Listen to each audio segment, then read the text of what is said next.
Anthem. Everyone's saying it's going to be a disaster, and on the face of it, I can't really disagree with that, but after looking into it a bit and having a think about it, now I kinda do. Kinda, sort of, maybe. I think it might still be a disaster, but it definitely deserves a chance at least. Anyway, let's get into it.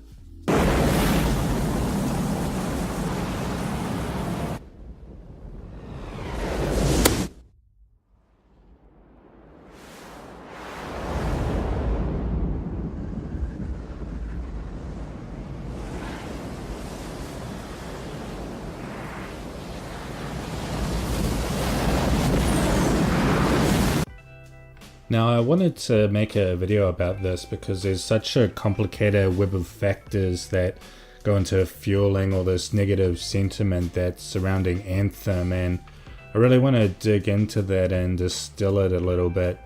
Because, there's the resignations of all the staff, there's EA's closure of other studios, there's the recent loot box and monetization dramas, which EA are at the center of. And people are wondering where Anthem fits into that. They've pushed back the release date to 2019 and given a bullshit reason for it. Then there's the whole fiasco that is Destiny, and the list goes on and on and on and on. And they're all very valid concerns, right? Like, I think people are right to be asking questions about Anthem in the context of all these issues that have been cropping up. I think there is a risk, though, when you have a set of issues that arise over a period of time and get independently run through the hyperbole ringer that is games, news sites, YouTube, and social media. I think there is a risk that the narrative can get skewed a bit towards more clickbait-friendly sentiments. And we see this happen online all the time, but this time it's got my attention just because the stakes are so high.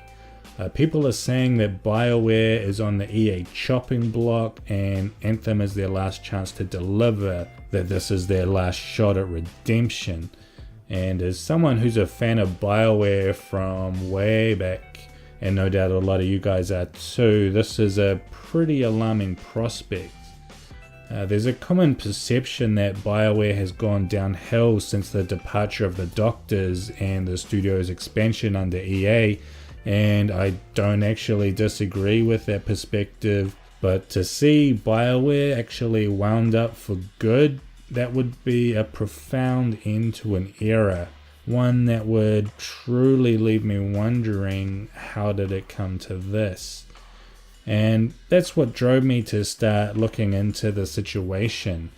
I want to know exactly what is happening at the developer that has given me so many of my favorite gaming experiences and memories. And the conclusion I've come to is, it's actually not so bad. And I can't say the naysayers have got it all wrong, and there's no reason to doubt Bioware and that the game's definitely going to be great, but I do believe there is a glimmer of hope. Actually, not just a glimmer of hope, maybe a bit more than that, maybe more like an ounce or something. There's an ounce of hope. Now, as I was saying earlier, there's a whole bunch of questions surrounding Anthem. I want to isolate them all and break them down a little bit, starting with what's probably caused the most headlines, and that's a departure of several senior staff in the months after Anthem was announced. And this list, it includes Bioware General Manager Aaron Flynn. He was with the company for 17 years, since way back in the good old days. Lead animator Steve Gilmore, he was also with the company for 17 years. There's writer Drew Karpyshyn, again 17 years, although he did leave the company in 2012 and came back in 2015. This is also the guy who was the lead writer for Mass Effect 1 and 2, by the way, so a pretty important guy in the eyes of most Bioware fans. There was the lead gameplay designer, Corey Gasper. He also died last year in July. That's obviously just a tragedy which you can't read anything into, but obviously it's a blow for Anthem. We've also seen the departure of other long-time Bioware creators like Mike Laidlaw and David Guida. These were guys who are working on Dragon Age, not Anthem, so they're not strictly relevant, but still it's not a good look for Bioware on the whole.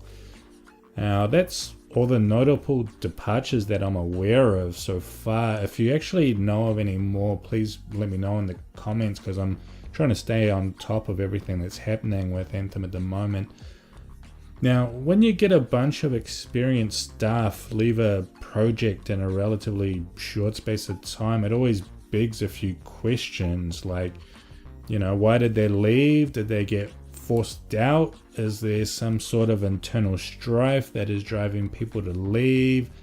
Are they unhappy with the direction of the company? Are they just abandoning ship before it sinks? And most importantly, what impact is their departure going to have on the project?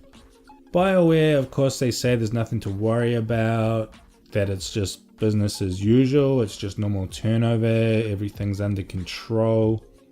But they would say that anyway, right? Even if everything was going to shit, they really can't just come out and acknowledge that. Well, all of the departing staff, they do appear to have gone on amicable terms, with no one deciding to come forward and dish dirt on the company or anything like that. After he left, Aaron Flynn actually did the opposite. He came out and spoke in defense of EA's treatment of Bioware in an interview with Kotaku. So if EA had forced him out of the position because of the failure of Andromeda or something like that, it seems unlikely he would speak so positively about them. And in Drew Karpyshyn's case, he even went so far as to explicitly state, "There's no dirty laundry I'm just waiting to air," in the departure letter on his blog. And we don't know why Steve Gilmore left. There was no announcement from him or the company, and we only found out about his departure when some guy noticed it on his LinkedIn. But still, he never had a big public profile at Bioware, being a technical guy, so you wouldn't necessarily expect some sort of announcement or anything like that. And he hasn't come out publicly to speak ill of the company either, so it's hard to read much into that. And you could say none of these guys want to speak up because they want to remain professional and don't want to burn any bridges, and that's a fair point. I think that remains a possibility. This is all just speculation from the outside at the end of the day. All up though, I don't think anyone was forced out of the company or left as a result of internal friction. I don't think there's enough to really get behind that narrative. With that said though, even if all these guys departed amicably, that doesn't mean that they weren't unhappy with the direction of the company or weren't trying to escape a sinking ship. Drew Karpyshyn, he's taken up a role at another studio called Fogbank Games, which is headed by Daniel Erickson, who himself was another former Bioware lead writer. In fact, there's several former Bioware writers at that studio, and to me that does suggest that maybe these guys, maybe they might have felt a bit stifled at Bioware. Maybe they felt like they didn't have the creative freedom they wanted anymore, and maybe Drew was starting to feel that way as well. But I don't know. I leave that one up for you to make your mind up on. The most important question here though is, what impact will these departures have on Anthem? Obviously, having a lot of senior staff leave is bad. It doesn't help no matter how you spin it. I really don't believe it's the end of the world though. These 4 guys being gone now, it's not catastrophic to Anthem. And there is a bit of a perception that it is at the moment, but I don't believe that's the case. Now, when Steve Gilmore was discovered to have left the company, a Bioware staffer made this statement on Reddit. And he points out that even though several long-time staff have left, there are still many more of them who remain. And it's a bit of a throwaway statement, but he raises a very important point here. From the outside, we only hear about individuals leaving, but that doesn't give us any perspective on who else still actually remains from, back in the good old days. Because Bioware, it's a company with hundreds of staff. A certain proportion of those are going to be senior staff, and a certain proportion of those are going to be guys who have experience back in the days when Bioware was good. Whatever number you think that proportion is, 4 of them are gone now. That could be 4 out of 80, could be out of 40, could be out of 150. Honestly, I have no clue. And I'm thinking that everyone else out there acting like the sky is falling because of these few guys are gone, they probably got no idea either. So if you do have any insight into how many of the old school guys are still at Edmonton and still working on Anthem, please let me know. But even if we look at each departure individually, it still doesn't seem so bad. Aaron Flynn, he's probably the most significant departure as GM, General Manager. It's a really important role. But the thing about his departure is that he's actually been replaced by another Bioware old schooler, Casey Hudson. And he actually returned to the company from Microsoft just to take over this role, so he obviously really wants it. Now, a lot of people harbor a bit of a grudge against Casey because apparently he's responsible for the fiasco that was the ending to Mass Effect 3. And you know what, if you've got that beef with him, that's fine. But for me, that mistake, it's just a footnote really in what was otherwise a pretty good game and on the whole just an amazing series. And the way I see it, the best possible replacement you can get is another guy who was senior at Bioware back in the glory days. And with Casey Hudson, that's what we got. And because writing is so important in Bioware games, probably the next most significant departure is Drew Karpyshyn. And the first thing I want to note about this is when he left, Casey Hudson came out and said his work on the project was done. Now, I know a lot of people don't want to take these things at face value, but it sort of does make sense, right? Like, Anthem's been in development for years, so even if he hadn't finished his work, he still would have got through a shitload before he left, right? Like, obviously he's not going to be around now to work on DLC or help tweak the writing as we get closer to release, but for the most part, his contribution will still very much be present in the game. So again, in my view, this is not something catastrophic for Anthem, or even that bad, really. Now, in the case of Corey Gasper, who was the lead designer who passed away last year, the first thing I want to do is clarify that he was actually the lead gameplay designer. Now, a lot of places reported him as being the lead designer, but that role actually belongs to a guy called Noel Borstad, who's still very much alive and working on the game. Corey Gasper, he was not an old schooler like these other guys. He'd been with Bioware since Mass Effect 2, so that's still quite a long time, but he's not one of the legends. Still though, I'm sure he was very talented and definitely is a loss for Anthem. And in the case of lead animator Steve Gilmore, we know very little about his departure, and his role is also a technical one, which makes it kind of hard to get a read from the outside. He absolutely is an old schooler. He's got 17 years of experience, and that's got to be a big loss. And with the animation troubles of Andromeda, this could be a concern for some people as well, but don't forget that game was produced at a different studio. It was produced at Bioware Montreal. Anthem's been worked on by Bioware Edmonton. And Montreal, they got merged into EA Motive, so I don't actually believe their animators will be working on Anthem at all or anywhere near it. That, of course, does raise another major concern for Anthem, which is EA's recent closure of other notable studios including Visceral Games and Bioware's own Montreal studio. EA has a pretty well-earned reputation for acquiring developers, turning them to shit, then just giving them the chop. Visceral was a classic case. After acquisition, their lauded franchise Dead Space was very quickly run into the ground and everything went downhill from there.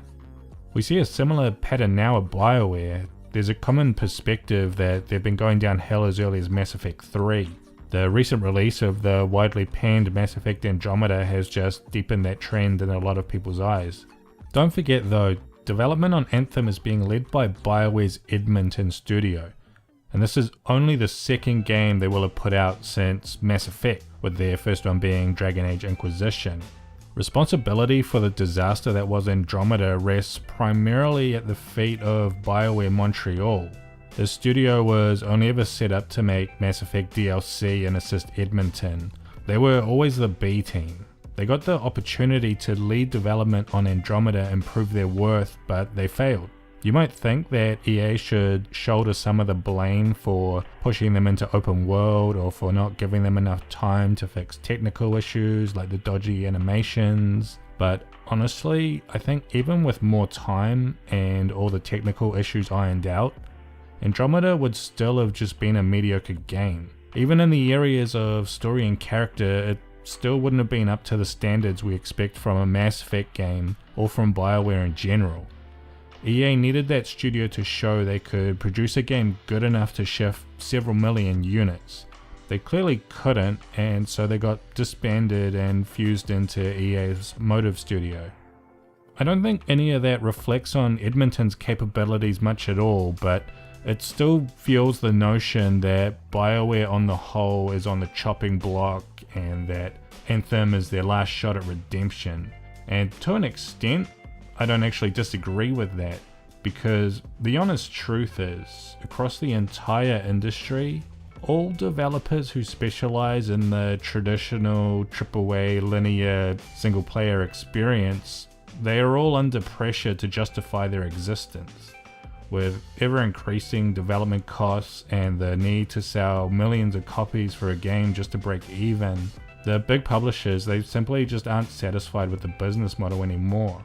This is why we saw Bioware shift to open world with Inquisition and Andromeda, and why we now see them shift into multiplayer, shared world, MMO light, whatever you want to call it, with Anthem.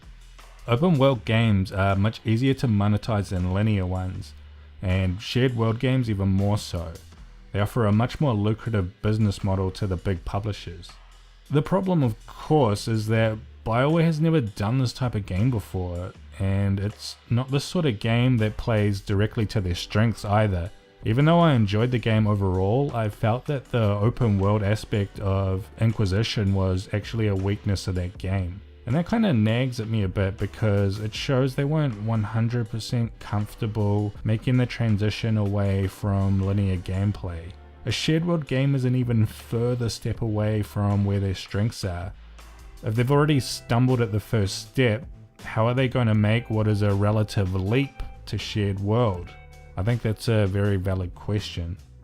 Without more details on the gameplay though, it's hard to meaningfully speculate on how well they're really faring in this area.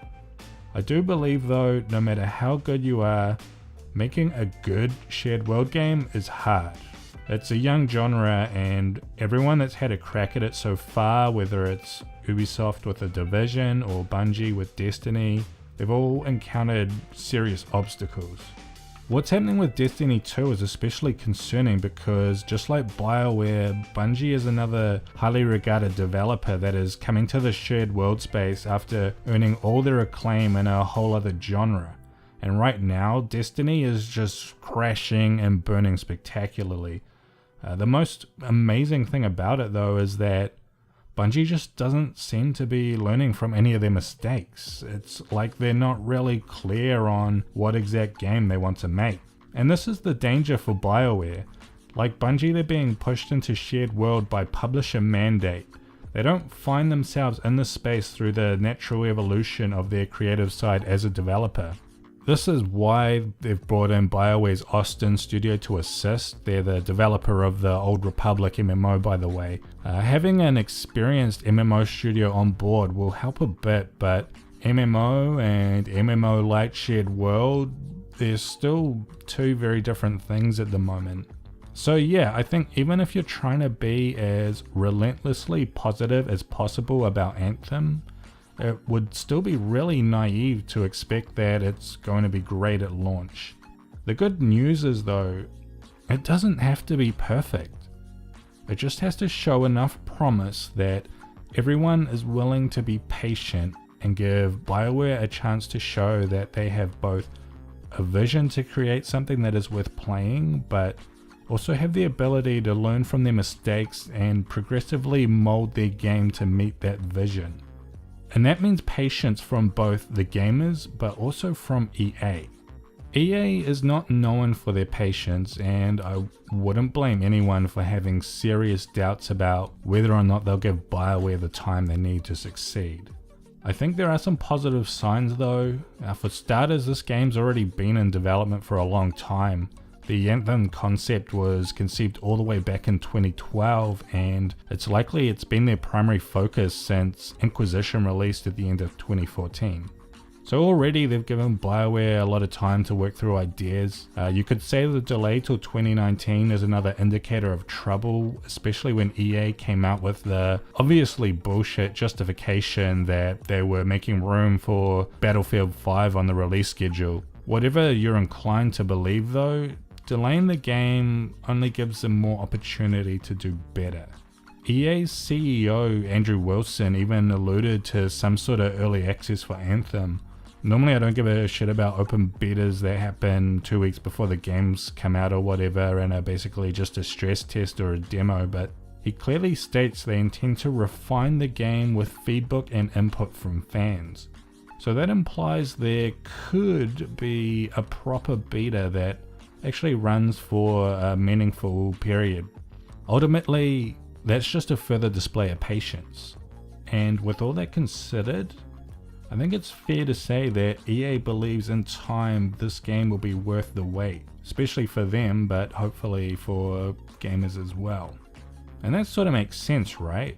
EA's decision to shut down Montreal and Visceral may have seemed hasty, but the reality is they've been wanting to exit the single player market for some time now. They're transitioning towards a future of games driven by live services, and Anthem is the only entry point they have into the lucrative shared world aspect to that. They want this game to succeed badly because this game represents the future for them. They're looking over at The Division and Destiny, they're looking at Ubisoft and Activision building and establishing these franchises in this sector of the market where EA want to be, and they're thinking, shit, we're losing market share to our competitors here. They're already behind the 8 ball. If Anthem fails, they're all the way back to square one. And they can't afford that because starting from scratch means years of more development, and who else is even going to make this sort of game for them? Respawn, DICE, Motive? None of these guys are necessarily better suited than Bioware, so from a business perspective, it just makes sense for them to do everything they can to give this game the best chance to succeed. And for all the dumb things EA does, one thing they understand is business, okay? This company's stock price has gone from about $12 in 2012 to about $130 today, so they know how to make money. And that brings me to my last concern for Anthem, which is monetization. I am not a destroyer of companies. Developers. I am a liberator of them. The point is, ladies and gentlemen, that greed, for lack of a better word, is good. Greed is right. Greed works. Greed clarifies, cuts through, and captures the essence of the evolutionary spirit. Greed in all of its forms. Greed for life, for money, for love, knowledge, has marked the upward surge of mankind, and greed, you mark my words, will not only save Electronic Arts. but that other malfunctioning corporation called the Bioware. Thank you very much.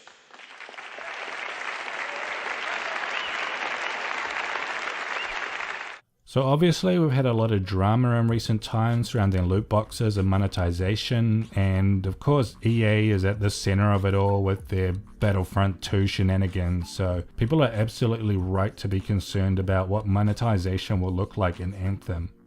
I've seen a few people saying they won't even buy Anthem if it's got loot boxes or monetization or whatever. Well, let me assure you now, this game will absolutely be monetized one way or another. This is the whole reason they're making this game. They're making it so that they can monetize it. Since the whole Battlefront outrage, they've tried to smooth things over, basically saying, yeah, we fucked up, we got it all wrong, we're sorry, and we'll do better in the future. But that's classic EA, right? Like, they fuck something up, they say we gotta do better, and then, you know, before you can blink, they're back at it again, fucking everything up again anyway.